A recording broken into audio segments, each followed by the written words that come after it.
Hello everyone, कैसे हैं आप सब। उम्मीद करता हूं आप सब काफ़ी अच्छे होंगे। मैं पिछले के भांति ही आप सबके लिए एक फ्रेश टॉपिक पर एक नए पॉडकास्ट लेके आया हूं। उम्मीद है यह पॉडकास्ट आप सबको काफ़ी पसंद आएगी। तो आइए इस पॉडकास्ट की हेडलाइन के बारे में समझते हैं। इसका हेडलाइन है आत्मचिंतन। आखिर आत्मचिंतन क्यों जरूरी है, तो आइए इसे विस्तार रूप से लॉन्ग में समझते हैं।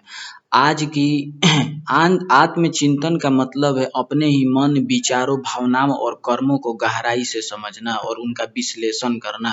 यह एक ऐसी प्रक्रिया है जिससे इंसान खुद से सवाल करता है, मैं क्या कर रहा हूँ, क्यों कर रहा हूँ, क्या सही है और इससे मुझे वो दूसरों को क्या असर पड़ रहा है। आत्मचिंतन क्यों ज़रूरी है। आज की तेज़ ज़िंदगी में हम बाहर की दुनिया में इतने उलझ जाते हैं कि खुद को समझने का समय ही नहीं मिलता। आत्मचिंतन हमें अंदर की दुनिया से जोड़ता है। यह हमें सही गलत का फ़र्क समझने में मदद करता है।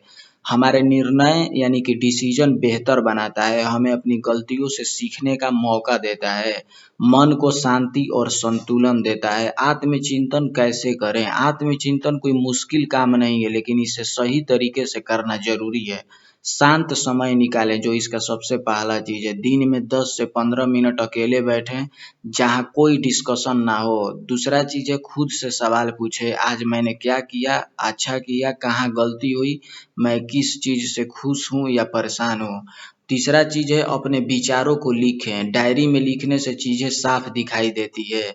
चौथा चीज है बिना जजमेंट के सोचें। खुद को दोष देने की बजाय सीखने की सोच रखें। पांचवा चीज है कि जो समझ आए उसे अपने व्यवहार में लागू करें। आत्मचिंतन का आखिर फायदा क्या है। आत्मविश्वास बढ़ता है, गुस्सा और तनाव कम होता है, रिश्ते बेहतर होते हैं, जीवन में स्पष्टता यानी कि क्लियरिटी आती है। आप अपने असली लक्ष्य यानी कि पर्पस को समझ पाते हैं। इसमें ध्यान रखने वाली जो बातें हैं मैं आपको बता रहा हूँ। ज़्यादा सोचकर खुद को परेशान न करें, इससे बचें यानी कि ओवर थिंकिंग से बचें। खुद को हमेशा गलत ना माने, तुलना किसी का कंप्रोमाइज़न करने से बचें। एक छोटा उदाहरण के रूप में मैं समझा रहा हूँ। मान लीजिए आपने किसी से गुस्से में बात कर ली। आत्मचिंतन में आप सोचेंगे मैंने ऐसा क्यों किया, क्या मैं सही था, अगली बार मैं क्या बेहतर कर सकता हूँ। यह प्रक्रिया आपको धीरे धीरे एक बेहतर इंसान की ओर धकेलेगी। इसका निष्कर्ष ऐसा निकलता है कि आत्मचिंतन एक दर्पण यानी कि मिरर की तरह है, जिसमें हम खुद को साफ साफ देख सकते हैं। अगर आप रोज थोड़ा समय आत्मचिंतन में लगाते हैं तो आप न केवल अपने जीवन को सुधार सकते हैं, बल्कि एक शांत, संतुलित और सफल व्यक्ति भी बन सकते हैं।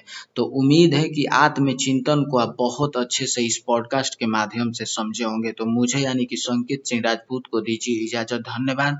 और आप अपना ढेर सारा ख्याल रखिए। और अगर चैनल पर नए इसे सुन रहे हैं तो सब्सक्राइब भी जरूर कर लीजिए और कमेंट बॉक्स में मुझे बताइए कि आत्मचिंतन क्यों जरूरी है। धन्यवाद।